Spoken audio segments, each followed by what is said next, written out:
So here we go. Good evening, ladies and gentlemen. Good evening, fans. Welcome to another edition of our Google Expert Hangouts. Well, last time we met here online, I thought the Google Hangout sessions would be over for this season, but I have to admit I forgot.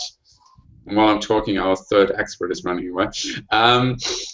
I forgot that obviously the club season's ended, but the national team season is going on, and we have the decisive weekend of the ehf-euro qualification coming up. So I'm very pleased to talk about this very thrilling 5 days that lie ahead of us. And welcome for our chat today, Björn Pazen, our German EHF correspondent. Hi, Björn. Hello.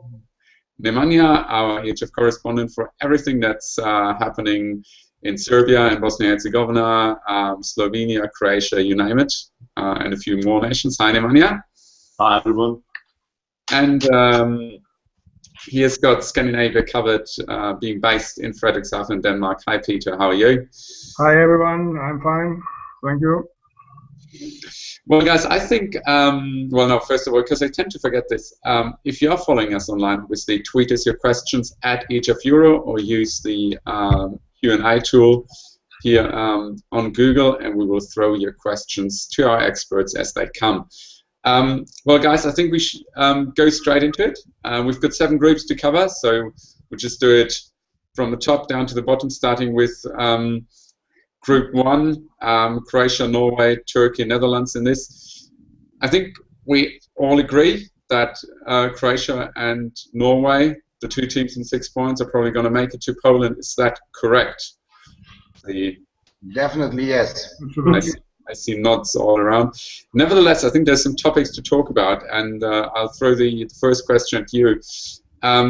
Croatia has had a new coach for a couple of months now, Željko Babić, who came from Brest, Meshkov Brest, that way around, has had his 2 first internationals on the bench. Nemanja, what's the first reaction in Croatia after the game he lost and the game he won against Norway?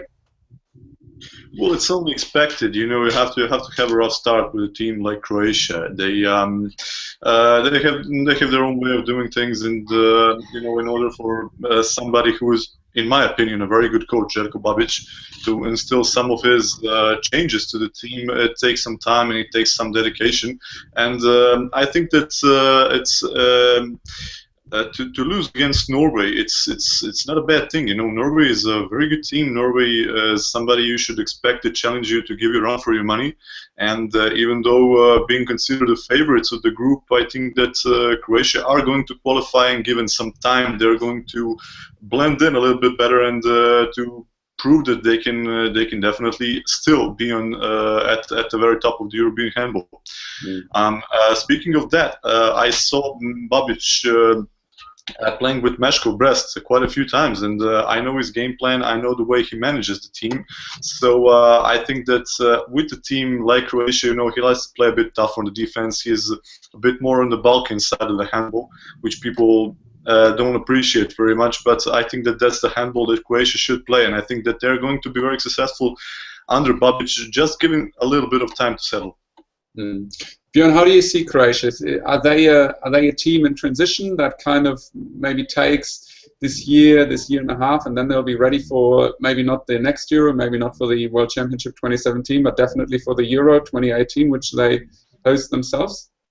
Yeah, you just have to see the Zagreb team in the Champions League, and they are young boys, highly talented, skilled boys. They have a brilliant coach in Veselin Vujovic, who we talk about later also. So the development of Zagreb is also important for the development of the Croatian national team. So I would say there are some players like Igor Vori who will play 1 or 2 more tournaments. I would say he told me that his dream to play another time at the Olympic Games, and I think then it's over. And some others already left in the national team, or they injured, like Vlasenko Laskovic at the moment. So I would say the team is in transition, but they still have players in the age of about 26, 28, like Domagoj Duvnjak or Ivan Čupić, Manuel Strilik. They are the leaders of the team, and they're in the best age.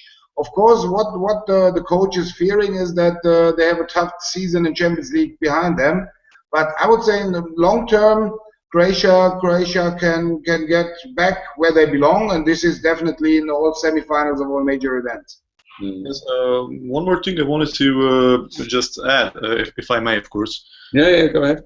Well, when Björn said about Igor Bori, the media are making a big fuss about Renato Sulic not playing for the national team. He kind of hinted that he wanted to retire, but looking at least looking at Zagreb, what they've got on the line, I think that for the time being they don't need Sulic. Sulic is a magnificent player, but you know, having young players like Brozovic, for example, who signed for Hamburg, having Šušnja from Zagreb, also Tio Ćorić, I think that in time it's not quintessential to have Renato Sulic in the team.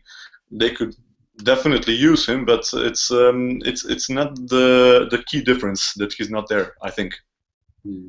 Big fan of Sulic. Peter, are they Croatia a medal contender for you at the Euro? I have to admit I haven't seen them playing since Qatar in January, and back then they definitely didn't impress me. But we have to bear in mind that that was the last tournament with Slavkovic in charge of the team, so we can probably not base very much upon that. But looking at the players they have, and I agree that they have some very interesting names for the future. I think that they may very well be even a medal candidate in Poland next year in January. But having said that, I must also say that I see quite a lot of medal contenders next season or next January in Poland. I see only 3 teams being able to win the championship. That's France, and France. But apart from that, I think for the silver and bronze medal in the following positions, we may have a pretty keen competition. And I definitely see Croatia in that layer, and that bunch of teams who can definitely go for silver or bronze if they have things working out for them, because they have a lot of talent and potential. And for quite natural reasons, I watched the last 16 matches in the Champions League between Zagreb and Kolding pretty closely, and I was pretty impressed by several of those young players in the Zagreb team. And Nemanja already talked about the line player position. I must say that personally, I've become a pretty big fan of Brozovic. I agree with Nemanja. What do they need Sulic for to have Brozovic? I would even say, after having seen Brozovic, what do they need Bori for? But of course, they would have to have at least 2 on the line. But I see a lot of potential in Croatia. But of course, also it will be interesting if Babic can really deal with and control that special mentality we've always been seeing with the Croatian team, the one I call the Balic mentality, which has been in so I don't know if we can call it an infection in the team, but it has influenced the team in some ways. If they can really be a competitive team, which is always there and have the right spirit every time, I think they can get far. Maybe even already in January. You mentioned Ivano Balic. I mean, he just played his last game in the German Bundesliga. He actually his last game in his entire active handball career, and he'll return to the federation and take over, if I'm not mistaken, a post as a kind of sports director. Is that correct, Nemanja? Is that kind of his? Exactly, he's going to be some kind of a sports director. I'm not entirely sure what the whole title is going to be named, but he's going to be responsible for the men's national team. Yeah. What do you make of his return, Björn? What do you think? What will he bring? Or will his appearance change anything? Or will his appearance have an impact? And if yes, what kind of impact? It will be really interesting, because I don't know exactly. Then Nemanja might be the expert. How is his relationship to Babic? Because in some other cases, like if Golusha would still be the coach, or in some cases also with Lino Červa, I don't think that he would take over this job. So Balic, I think they need the head and the face of Balic for the promotion of handball. But I think that if he also is impacted a little bit on the youth and junior team to bring the creativity back to the Croatian match play, then like he was, it might be interesting what his job will be. But I heard that he always has his handball school together with Petar Metlicic, and maybe talents from his own handball school will come to the national team of youth and junior, maybe.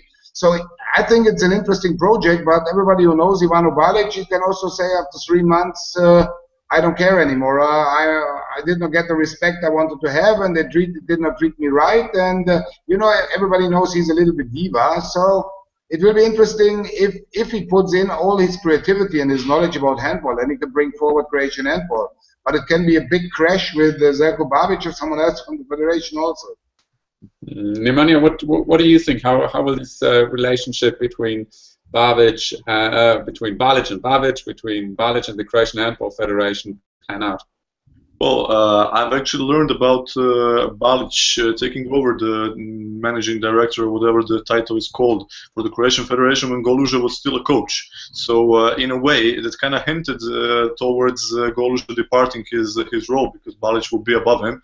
And we all know, well, under Goluža, Balic was deemed insufficient for the national team, and it's kind of cut his career short. But I think that a legend like Ivano Balic is definitely needed, and I think that it's a great move to keep a man like that, a former player like that, in handball, doing some things for the national team. I think that you're not going to be able to see his distinct influence in his first year or so in charge, because he still has to grow into his role a little bit more. But I think that in time, as Björn said, he's definitely going to help inspire some future generations and definitely do good things for Croatian handball. But it's also a time bomb in a way, because knowing Ivano Balic, he just might not answer his phone. So who knows? Okay, well, we'll see how this works out in the close and not so distant future. Let's have a quick look at the other team in this group, Norway. Also, they've been having a new coach for about a year now, if I remember correctly. Christian Berg. Christian Berg is the former playmaker on the national team and in Flensburg Handewitt also, and he seems to have turned out to be a success, even though he had got off to a bad start, failing the qualification for Qatar on the World Championship. But then again, he didn't have much time to work with the team up to those qualification matches. I think that is quietly building a quite good and quite talented young Norwegian team, and it's my feeling that he is popular among the players, and they respect him and they like him, and that's always a good start for a coach. So he seems to have got a good grip on the Norwegian team, and so far they seem to have going to have a comeback and at least at major championships by qualifying to the ehf-euro in 2016. Do you see more Sander Sargodsons, I hope I pronounced that correctly, rising up the ranks? I mean, he's obviously being regarded as one of the best young players around in Europe at the moment. It's always dangerous, of course, to place too much responsibility on the shoulders of a 19-year-old, especially in the position he plays, the playmaker, the one who has to tie together to organize the attacking play, and in Sargoson's case also be dangerous himself. So, of course, it's a task for Christian Berger to try and lift that responsibility from his shoulders and give him the chance to be the creative player he actually is, and to contribute with his talent, and not always have to think of that role as a leader, because it's very difficult for a 19-year-old to have a leading role in a top team in international handball these days. But he is definitely a great talent, and I agree with those who see him as one of the most exciting and greatest talents in international handball at all at the moment. Norway a contender for the main round for you at the Euro? I would say it depends on the pot where they belong at the end, at the draw, and then the group they will get. So as Croatia has won the direct encounter with them, so if no big sensation occurs, then the Norwegians finish second in the group, so they will be in a group with two group winners. So, and if those group winners, for example, are France and Spain, and second-ranked team is like Germany, for example, then it will be hard. So, in my opinion, they're a candidate, because I've watched the Norway group in Aalborg at the 2014 Euro, and they were highly close with teams like Norway, like Hungary and Iceland, but unfortunately they did not get the points. So they have the chance to proceed, but in this case, it really depends on the opponents they will have in Poland. Yes, I believe, speaking of Norway, that it's much more than just a result, at the Euro, if they make it through, which I certainly believe they are, because Sagosen has to grow into his role of being a leader. He's a magnificent player. I watched him at the 2014 Euro, and he really needs support, and he needs self-confidence in order to play like I know he can. So you have to nurture the talent, and whatever they do at the Euro is going to be good for the younger generations coming to the team. That's all. Let's move on, guys. Have a look at Group 2. Arguably one of the most exciting ones when it comes to the battle for rank 2 in this one. We've got Bosnia-Herzegovina and Belarus both on 3 points. We've got Lithuania on 2 points. Even though I would you take them out of the equation? Is it a battle between Bosnia and Belarus? Just for a quick. Definitely, yes. And Bosnia could have decided it earlier if they would not have been in the mood they had when they played and lost in Lithuania. What do we make out of this Bosnian team, Björn? I mean, they were among the 3 lowest ranked ones 2 years ago in the qualification for 2014. They had to go in the playoffs. Won the playoffs, and now they are in contention for a place at the Euro, and they were at the World Championship as well. So what has changed? I think it's very easy. They got confidence now because and all the top players play for the national team again. I think it was in the time before when Dragan Markovic started being a coach, a lot of Bosnian players did not play for the national team anymore. And he has some individual strong players, mainly in the goal and in the backcourt area. So they were the big surprise against Iceland last year when they eliminated Iceland on the way to Qatar. And I think they gained confidence, but sometimes they gained maybe a lot too much confidence because, okay, they thought we beat Lithuania at home, and now then they came there and did not realize that you can lose there. So in general, in my opinion, they belong to the best 16 teams in Europe because of the development they did with Dragan Markovic as the coach. And the international experience, of course, the players gained in a lot of countries. Most of them do not play anymore in Bosnia. So I think it's a mixture of the coach and experience. Peter, did you see them in Qatar? Did you see them playing there? What's your opinion? Yes, I would not. I wouldn't say. I would say that they didn't impress me much in Qatar, but they definitely have a lot of potential in their team when they're at their best, and they have a very good chance of qualifying for Poland, of course, and I expect them to do so, but they'll have to make it clear at home against Belarus in the first match, because I don't see them getting anything in Denmark in their last match. Yes, the Danes are through. Yes, the Danes have won the group. Yes, Gudmundsson is making experiments in these last 2 games, but still I don't think Denmark would allow an opponent like Bosnia to threaten them on home ground in their last match before the summer vacation. So it's all about the home match against Belarus. They'll have to make it all clear there, and I think they will make it, absolutely. But that's their chance. That's their match point. Nemanja, how do you explain this kind of up and down in the form which Björn mentioned? They get the draw in Belarus, and then they lose. Then they only score 15 goals away against Lithuania and actually concede 19. Well, let me just say turbulent times. It's characteristic for the Balkan teams to have turbulent times and when everything is right, something is wrong. That's what we say in the Balkans. But they're kind of used to having chaotic times at the national team before the qualifications for the great competition. So they had players leave the national team, then come back, then leave again. They have Toromanovic for example, who left, and they've had a lot of challenges, especially for the coach Markovic, to establish authority and to establish the team spirit that he firmly believes in. Every time I spoke with him, he said that team spirit is what's going to take them there, and it's not the best names, it's the best players for the team, and it's the best team. So the cohesion is what he aims to do. Regardless of what's going on in Lithuania, I really firmly believe that Bosnia is going to be at the Euro, as I've previously labeled them the dark horse of the qualifications. But I do have to mention two things. They're actually the news that I've learned just yesterday. That's no Duško Čelica in the team. He's not going to play. He's injured, and no Karačić in the team, and that's definitely going to pose some problems in the backcourt. But we'll see. Mm-hmm. What do we make? What do we make of Belarus, like the second contender? They were also at the World Championship. They made it to the last Euro. There seems to be like a bit of a drop in form. Björn, how do you see Belarus?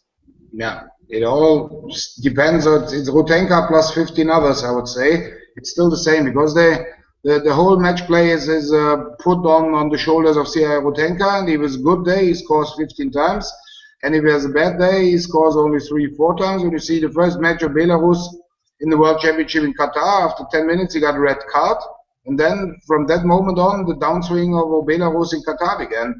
So it's really all on his shoulders. They have a quite good defense, but in attack, it's maybe it's still Babičev there on Nikolai Ngao. But in the end, it must be Rutenka who leads them. So with the news of Nemanja, is exactly those two players, Čelika and Karačić, I mentioned as the good backcourt players. This might change the situation because in this case, then Bosnia-Herzegovina is not more the clear favorite to win at home because they will definitely miss those players. Mm. And Rutenka, as far as I've heard from Belarus, might not play either, so this might kind of. So if this also happens, then it's balanced again. It's maybe then 6-4 for Bosnia. Halftime score 1-1. So they play ice. They move to ice hockey. Something like this, yes. Yeah, they're gonna do the score more challenge to decide the winner. Yeah, speaking from the Bosnian perspective, another thing that Coach Markovic told me that they wanted to battle it out against Belarus. They knew exactly what they can count on. So with or without Rutenka, they're going to play against 5 players in the team. Obviously, they're going to exclude Rutenka as a factor at all. So they got the game where they wanted it. They are preparing the game to play in Zenica. The frantic crowd is definitely going to help Bosnia a lot. So they've kind of counted on this to be the group finals in a way. So you mean they deliberately lost the game to Lithuania? Because it was just a bit of pressure just makes it easier, you reckon? No, I don't think so. But I think that subconsciously it might be the case. But I don't think so. But they wanted to decide it against Belarus directly. So I think I have to give slight edge to Bosnia in that game, even without those two. Let's move on to Group 3, Peter. And talking about pressure and early decisions, Sweden could have already been there. I think they were about 2 seconds away from actually already qualifying before they conceded this penalty against Slovenia. Is there any pressure now on the Swedish squad ahead of their game in Latvia because there are only 99.9% in Poland and not 100% yet? I think the pressure is moderate. It's modest, as you said. They are 99.9% sure to qualify. A lot of things will have to go wrong for Sweden if they should not make it. But of course they are determined to make it all clear in the away game in Latvia, in order not to get too much pressure before the home game against Slovakia. But even though Sweden have injury problems, as they always have, the last one is left winger Fredrik Pedersen being injured, but he's been replaced by a very experienced guy, Daniel Zelander from Alingsås, the former champions who were in the Champions League group phase this season. So I think that position is still in good hands, and they're still quite well double covered on all positions, and even their left back position, which has been their Achilles tendon ever since Kimmich Daldiray got injured or said goodbye to the national team because of too many injuries. More precisely, they now have Victor Østlund and Marcus Olsson, two very promising players in that position. So everything actually looks good for Sweden. They've also got Johan Jakobsson back on the right back position, which will probably mean that they will not be missing Kim Anderson as much as they otherwise would. So it looks like a good and a strong and also very deep Swedish squad who are in for those last two matches. And I believe they'll finish the job in Latvia without feeling too much pressure, I'm sure. So all clear for Sweden. But what about Slovenia, the second-ranked team in this group? They seem to get. They seem to feel the change, the need for a change, Nemanja. They suddenly got a new coach. Boris Denic is out. Vujovic is in. What are the reasons behind this? Well, knowing Slovenian handball, they get a bit impatient with coaches. It's a habit from the club handball. You know, you get 2 consecutive losses or something unexpected happens, and you lose your job. That's exactly what happened in the national team. But I'm not worried for Boris Denic, because he's got Maribor team that is taken care of very well, and they've done well to get to the semi-final of the Slovenian playoffs. But speaking of the national team right now with Veselin Vujovic, it all takes a bit of a different perspective. If I may quote Vujovic, what he said to me was, "I was jealous of all Slovenian coaches with the plethora of talent they've got." So obviously he knows what he's got in the team, he knows what he's got to work with, and I think that with the way he motivates the team, and well, he's a legend, obviously, Veselin Vujovic. I think that Slovenia's got that X factor that they need to get a decisive edge towards the Euro qualification. I have to quickly go back to the previous Hangout when we said that Slovenia can be this great surprise at the Euro, that they can definitely be the dark horse. I think that with Vujovic as a coach, since we didn't know that back then, I think definitely, yes. He brings something different. He brings the tactical variety, and he knows handball. He has a perfect understanding of the game, and that's exactly what the Slovenian team needs. It's not the most physical of teams, after all. Do you agree, Björn? Is Vujovic kind of able to give them the extra edge? It was funny when I heard that he got signed as a Slovenian coach, because I thought that in earlier days the Croatian Handball Federation might also get him as a national team coach and also coaching Zagreb. So when you see how he works with the talents of Zagreb, it's a little bit similar to the Slovenian team. They are, from my perspective, they are from the skills of handball, they are the best, one of the best in Europe. They know everything. That they have no tall shooter, so they have to go in one-to-one actions, and they have to run. So. And I think that it was a perfect example when Vujovic worked with those young Zagreb players, and after only one season they were successful, and I believe that he can manage the same with the Slovenian team. I saw him at the ZEA Final Four. I think he became a little bit calmer. He's no more that super emotional on the bench. Of course, he pushes his team, but I think if Vujovic uses his brain and his skills on tactical skills he has, then he can really push Slovenia much far away than we expect at the moment. I know we talked about it a number of times, but this double function, being Slovenian coach, being Zagreb coach, no problem? I would say no, because sorry. No, go ahead. No, we had so many examples now. Dago Sigurdsson leads Füchse Berlin to the EHF Cup trophy. We have Vujovic now in this function. We had other coaches in the function. So usually when you live 100% handball, and you have to live 100% handball for this, and Veselin Vujovic, I think, has handball in his veins. There's no blood, there's handball. So I would say it's possible. If your family agrees that you research on videos from Monday to Wednesday for the national team, and from Thursday to Sunday for the club team, if they agree and you have the passion, it's working. Nemanja? Yeah, I think that if anything, we can expect Slovenian player in Zagreb now, because knowing Vujovic's mindset and the way he thinks, I think that he will pick one player, and said, okay, you're coming to Zagreb with me, because he likes the kind of a mixture of former Yugoslav players represented in Zagreb. So I think that there is no problem whatsoever. I think that if anything, they can the Slovenian experience will help him develop the game if it's in any way possible, because he's got the game in his fingers. So.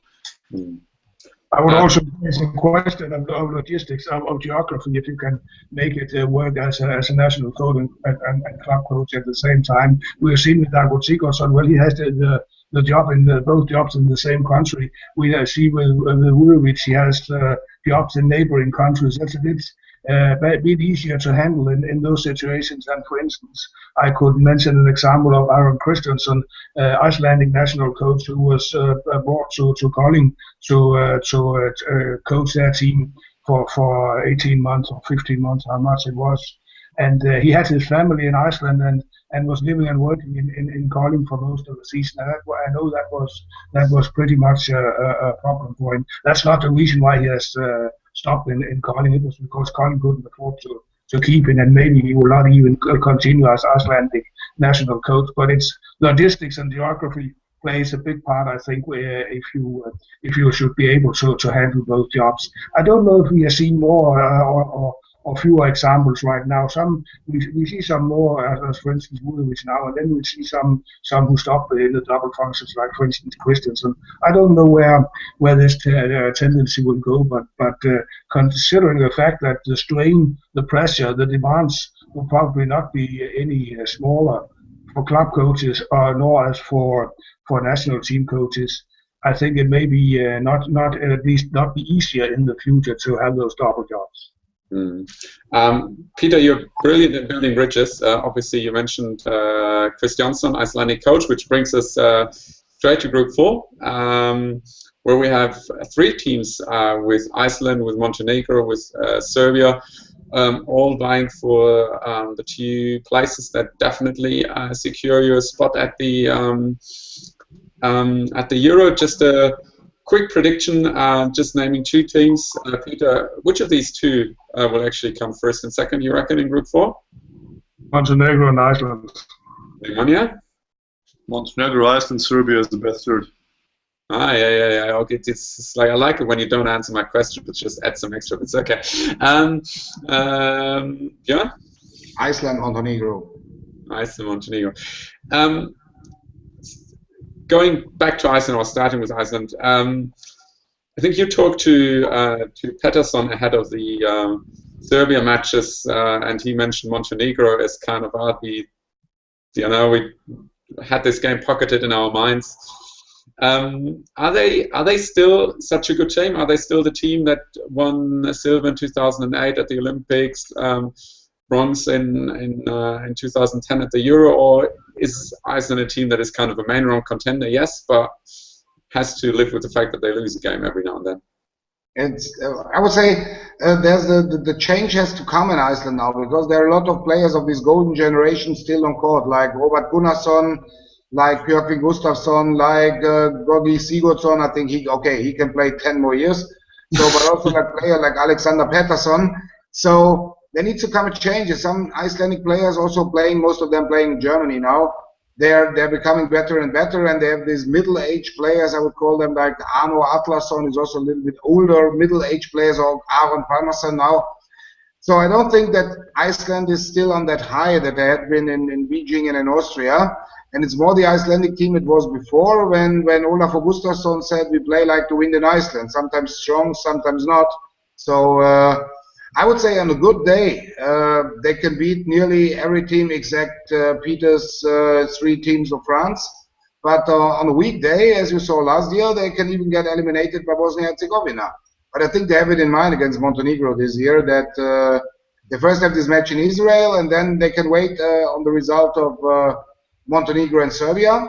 So if Montenegro wins and they beat Montenegro, then everything is settled. So, and in some cases already a draw would be enough for them to be against Montenegro. But I don't think that they count again on the draw after they had this draw last year with Bosnia and were eliminated then.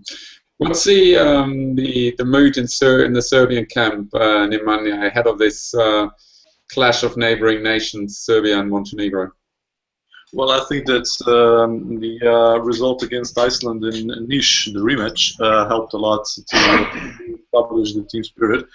Obviously, they have lost the game that should have won, but I think that a point is quite a remedy for what happened in Iceland a few days before. So looking at who Coach Peric selected, I think that he now has a vision of a team on his mind, and I think that this team is definitely going to battle until the very end. Speaking of the match, if I may skip to the Montenegro against Serbia match, they're going to be without Marko Vujin for that one, and there's going to be a major difference in favor of Montenegro. Obviously, Montenegrin coach is Serbian Ljubo Obradovic. That's another thing that speaks in favor of Montenegro, because he knows the way Serbian players think. Obviously, Montenegro is playing excellent handball with the players they've got. They've developed two excellent shooting backs in Borazan and Lipovina. They're really doing magnificently with the players they have. With the match played in Bar, Montenegro, I think that they have slight edge, but do not underestimate Serbia, because these neighboring duels are always tough to judge and tough to really name the score beforehand. About the Serbian camp, one more thing is that some new domestic league players have been included, which is a good thing. There is Lezovic from Vojvodina, for example, which is the core of the national team that the Serbian coach told me beforehand that he wants to develop. He wants to play with the players that know each other. So I think that the way it's going is good for Serbia, but I don't know if it's going to take them to second place. I still think that this second place is reserved for Montenegro. Peter, you mentioned Montenegro as well as one of the first two teams. Why do you think they are always in the mix there for a surprise? I mean, 2 years ago in the qualification they surprised Germany. And were among the top two teams. This year they're also in the mix. What has this team that makes it better than Serbia? I mean, a team that only 3 years ago won silver at the ehf-euro. I'm not sure they're generally better than Serbia, but on certain days they might be, and especially maybe when they play against Serbia. What has characterized Montenegro the times I've seen them, I'm sure Nemanja can go much more into this than I had the chance to do. But what I've seen from Montenegro is a fantastic spirits, and that has brought them far. And furthermore, I think they at least in the games I've seen.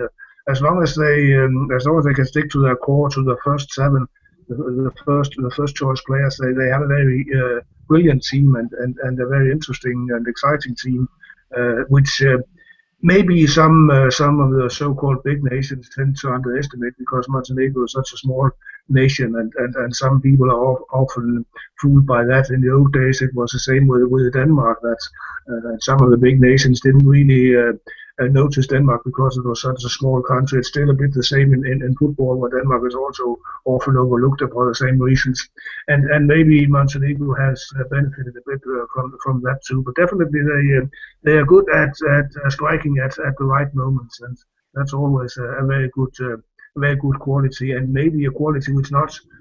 I should try not to sound too prejudiced, but a quality that maybe not all Balkan teams always have.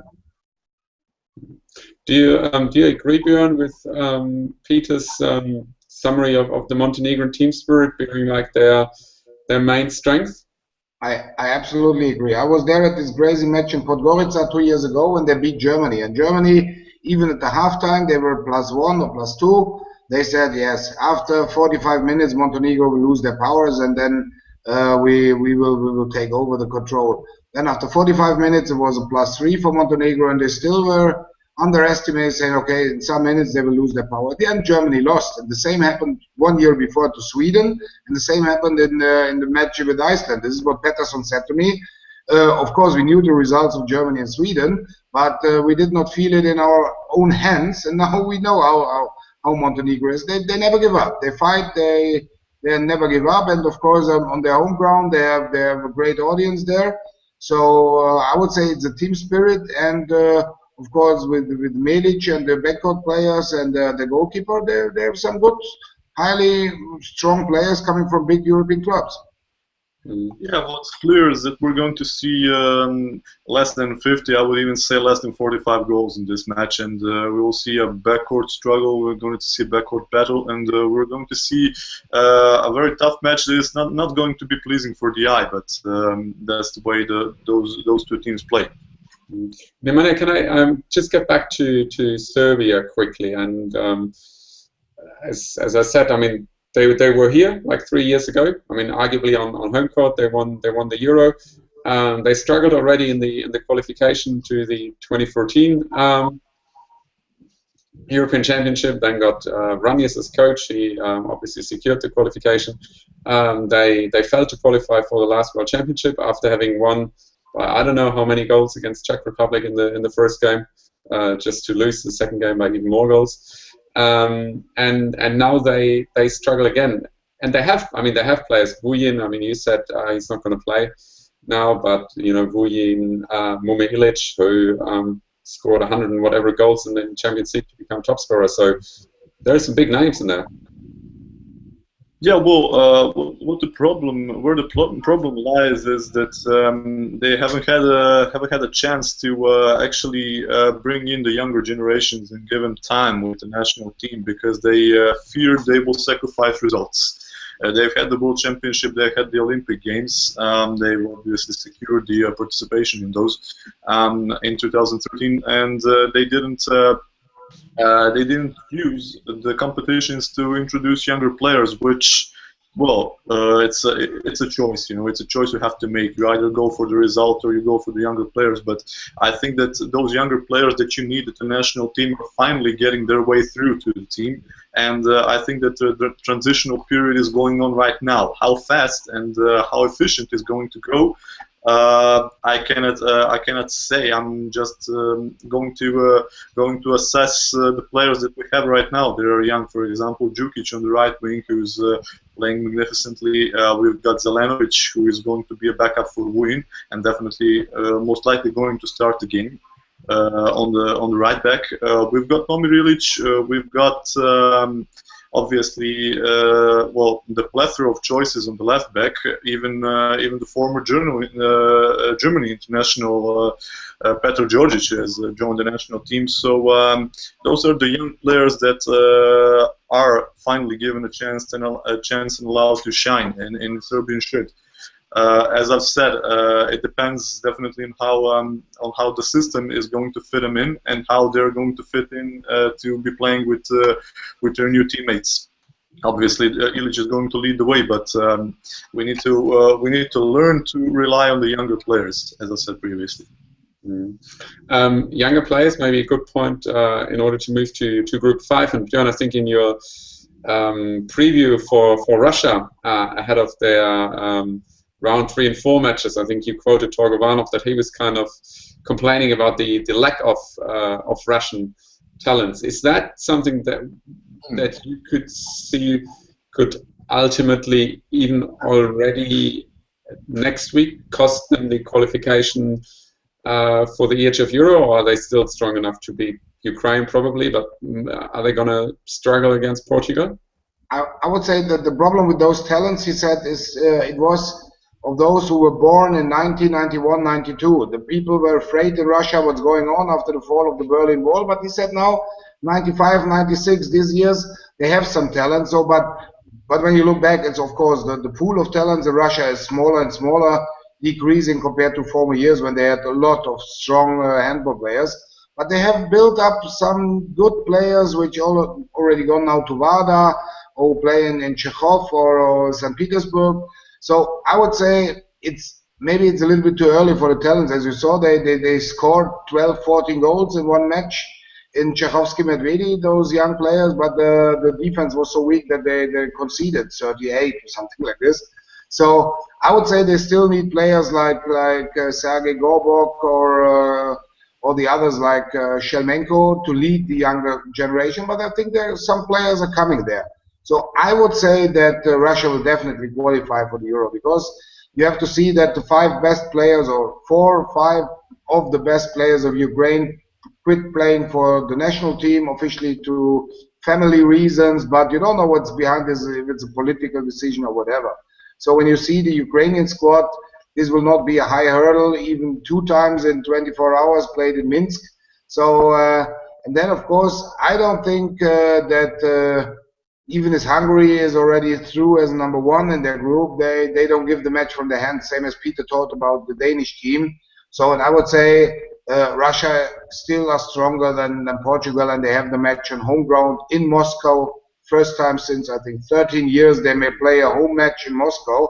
You can expect, because it was always a home of Russian handball, but it's not now. So returning to Moscow and having, I would say, the 4 points from the matches against Ukraine in their account, they will qualify for the Euro. Peter, Nemanja, do you give Portugal any chances to beat Russia, or do we see Russia following Hungary in this group? I certainly don't see a chance for Portugal. Just like Björn said, I don't see Hungary giving a match against Portugal away. I think that they will go for maximum points as they have in their group. And no, I don't see them stagger in the away game in Portugal. And I certainly don't see Portugal getting anything in Moscow on the last match day. So no, I'm sorry to anyone in Portugal who might be watching this, but I can't give you much hope. Nemanja? Well, it's very difficult to imagine the Euro without the Russian team. You know, if for anything the extremely good players from Vardar, as Björn said, it's just the individual quality that has the edge to push you through. But I think that I have to sing a little bit of a praise for a Portugal team, because I haven't had the time to see Portugal team in the past, but from what I've seen from them recently, there are heaps of potential. And from what I've seen from Porto, for example, in the Champions League, in the ehf Cup, sorry, the team is playing a very fast-paced physical handball, and I think that that handball is going to take them to the Euro eventually, just not this time. And one thing I forgot to mention, of course, the 2 Russian coaches, Lev Voronin and Dmitry Togovanov, in former years were teammates of Talant Dushabayev, who's coaching Hungary now. And I don't think that Talant wants to face his friends some days later on, having to tell them, sorry that I lost against Portugal. That's a good point. Okay. Are there any connections in Group 6, Björn, between, not any connections between Onesta and Macedonia or Onesta and Czech Republic, are they? I don't think so. So in this group, it will be funny. What I saw today on Euro Handball is that Kirill Lazarov might be out for the matches, and what I also heard is that Filip Yisha might be out for the matches, or they have a lot of injury problems in the Czech Republic. So I would have said that I don't think that France give any point from their hands, even as they're number 1 already and they won the group. But when you know this team, they don't want to lose any match. So even if they would be ahead by 10 goals or something like this, I would never bet anything against this French team at the moment. So I would still say that the group final will be the one in Skopje of Macedonia with the Czech Republic. And it will be funny if the top stars, because there are teams like Belarus also. When Belarus without Rudenka is worth half, and it's the same with Lazarov, Macedonia, and Yisha in the Czech Republic. Maybe we have another 6-5 or something like this without those shooters. 6-5 for whom? For Macedonia or for Czech Republic? In this case, then I would say 6-5 for Macedonia, 3 goals, top scorer Naumcho Moisovsky. Why not Stoilov? What? Why not Stoilov? No. Who scored the other 3? Yeah. who scores more goals for you in this match that will arguably be the group final for Ring 2 Nemanja? Macedonia or Czech Republic? Well, I reckon Macedonia, because even without Lazarov and Gika on the other side, if the information is right, because I've heard that Lazarov is most likely not going to play, but knowing Kirill Lazarov, he's going to do the utmost to play, but it's still uncertain. We're definitely going to see the real strength of both Czech and the Macedonian teams without their biggest stars. So I think that Macedonia has the edge in this encounter. It's well, probably not going to be 6-5, but it's going to be something like 8-7.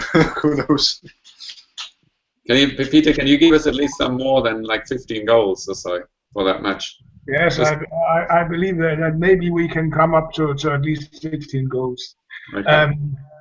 Well, speaking about missing your biggest profiles, I have some very good friends, very handball interested friends in the Czech Republic who actually, and I see it a bit the same way from having watched Macedonia and the Czech Republic playing. I would say that maybe the Czechs are a little bit less dependent on Isha than Macedonia are on Lazarov. So and that's also the feeling of those friends I mentioned in the Czech Republic. They actually have quite a bit of confidence in some of the players that will have to take over in the absence of Isha, and also a feeling that some players may actually bloom a bit if he's not on the court, and some of those will have to take responsibility themselves. So it may not be just as simple as when we talk about Belarus without Rutenka or about Macedonia without Lazarov. But still, I admit that on home ground, Macedonia are favorites against the Czech Republic, but maybe not clearly. So maybe 9-8 for Macedonia. After 4-4 at halftime. Coming back to this talents question, Björn. I mean, I don't know how much you can follow Czech handball, but do you see any players kind of slowly rising up the ranks who might eventually replace Isha, which I mean ultimately has to happen at least in a couple of years? Yes, I see only this tall guy. I think Casal is his name. He was in the youth and junior teams of FC Barcelona. Now plays in Serbia, 2'10" or 11. Yeah. But you did not see them that much in Qatar. So they always said this is becoming the new Isha. But I did not recognize him so much in the Celje squad this year. So this was the big talent they had, and this is what everybody said in the Czech Republic is we have to find more talent as we had in the years before. And I think this is the big problem when you see now a player like also Pavel Horak or the goalkeeper Martin Galia and Filip Isha. They are 30 plus, so some years they need to have a push for the youth and junior teams if they want to keep this level. So, same question to you, Nemanja, but for Macedonia. Do you see I mean, Lazarov obviously has a brother, but do you see more young little Lazaros rising up the ranks? Well, definitely, especially with the state that the handball project has gone on in Macedonia. Both Vardar and Metalurg have great staples of young talents with them. With Metalurg actually really doing the great job with the generation of 1996 and 1995. 1998, sorry, with the backward players really playing some impressive handball. I really cannot distinguish from such a plethora of talent who is going to definitely be the next Lazarov, but there are material to work with. I think that given good coaches and given a good system to develop them in, I think that some new Kirill Lazarov might be on the horizon in years to come. Well, let's have a look at Group 7, guys. Spain and Germany both on 6 points, and then we've got Austria on 4. They have to play first at home against Spain, then against Germany at Kiel on Saturday. Is it Saturday? Sunday. Are they ready?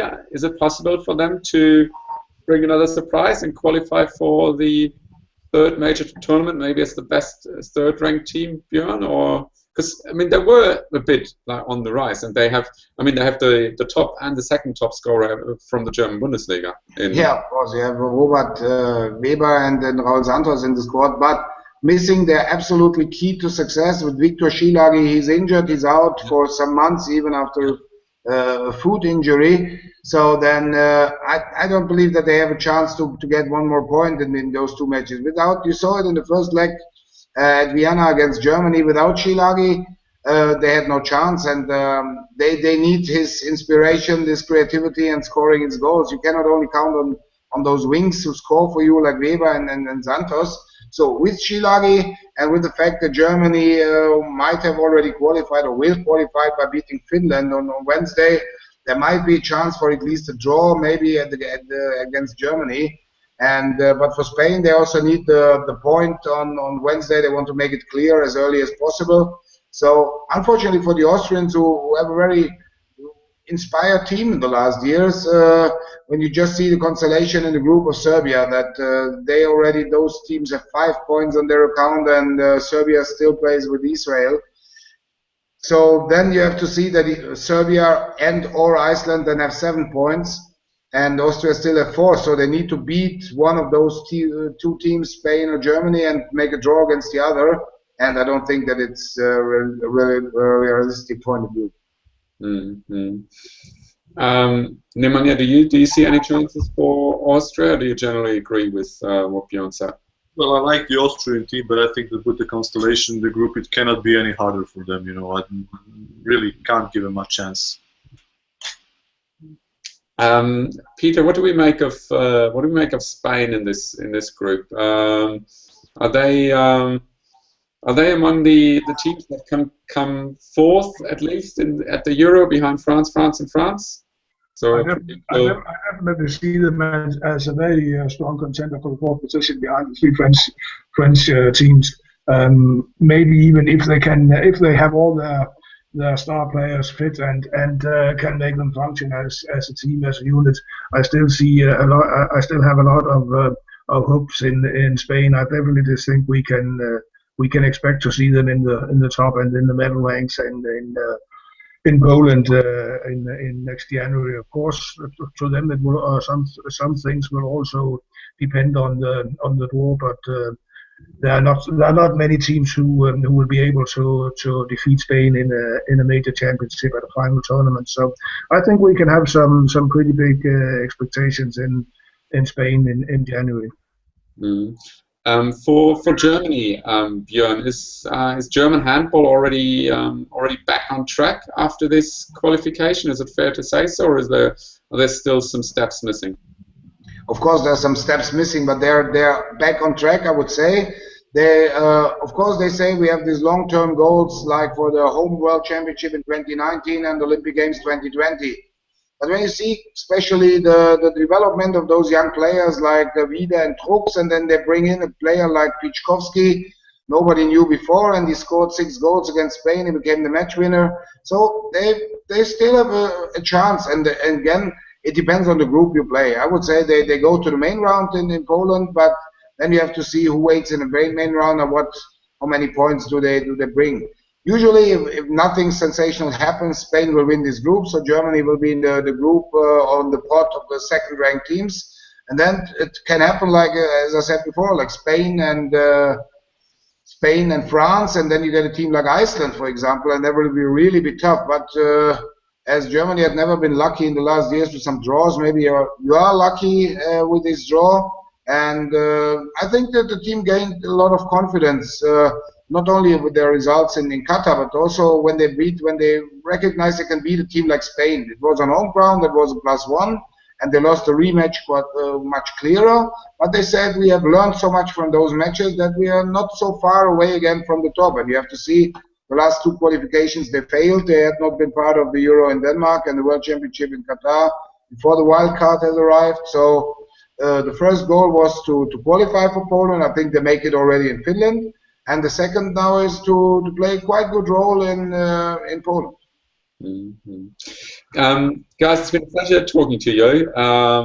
We're just reaching 1 hour already. I want to close this. I think, Nemanja, you already picked your guess or picked your team as Serbia as the best third-ranked team. Who will be the lucky 15th, meaning the best third-ranked team overall to go to Serbia, to go to Poland, sorry. Question for me? Yeah, well, you said Serbia already, so I was kind of... So I fully agree that it comes from the Serbia group, is a group number 4. Yeah. So it would rather be Iceland or Serbia, but I would say that Iceland has won the direct encounter, so I agree with Serbia as the 15th team. Peter, who's your 15th team / best third-ranked team? Mathematically speaking, I can only agree with the other two. Everything indicates that number 3 in Group 4 would be the number 3, the third place team with the highest number of points. So I would also say number 3, the lucky number 15, will come from Group 4. And as I've already predicted, Montenegro and Iceland to qualify directly. Logically, the lucky number 15 will have to be Serbia. So. Unisono opinions here, and just for everyone who's watching, kind of wondering how this team is calculated, only the results against the first and the second ranked team from this group are taken into account. So no points that the third ranked teams have gained against the respective fourth ranked teams. That was a bit too easy for me, so I have to ask you one more question, and I hope you've done your homework and had a look at the 2018 qualification, which is also being played on this weekend, starting from Wednesday as well. Can you quickly give me your 3 names? And I'm very happy to give you some help. Which are the 3 teams that become group winners and will actually make it to the playoffs for the 2018 qualification, where they will face the 3, it's a bit difficult, lowest ranked teams from the current 2016 qualification? Björn, I know you've done your... As I did the preview, so my prediction is Greece, Luxembourg and Romania. Greece, Luxembourg and Romania. Nemanja, are you aware of the groups? Yep, I've taken a quick look, and I simply cannot escape from what Björn said, and I have to follow the expertise of the great Bruun and Pazen, and I have to say Greece, Luxembourg, Romania. Greece, Luxembourg and Romania. Peter, do you give Belgium a chance? Do you give Estonia a chance? Do you give Italy a chance? Sorry, I don't have to be boring, as I often am, and agree with the 2 previous speakers that it will be those 3. I don't believe in any of the others. Sorry. Guys, it's been a pleasure talking to you. We'll know by Sunday close of business who's going to be the best third-ranked team to make it to Poland. We'll know by Sunday who will be the first 3 teams to qualify for the next qualification phase for the ehf-euro 2018. And for everyone who's interested, the final tournament draw will take place on 19th of June in Krakow, when we will get to know the ehf-euro 2016 preliminary round groups. Also, make sure you go to EHF TV when the qualification phase are now played from Wednesday to Sunday. 5 matches are being streamed live. Well, we hope to see you there. That definitely has been the last Hangout for this season. So thank you very much to our experts. Thank you very much for everyone who's been following us, and looking forward to seeing you back next season. Thank you. Bye-bye. Thanks, guys. Bye. Thank you. Bye-bye. Bye.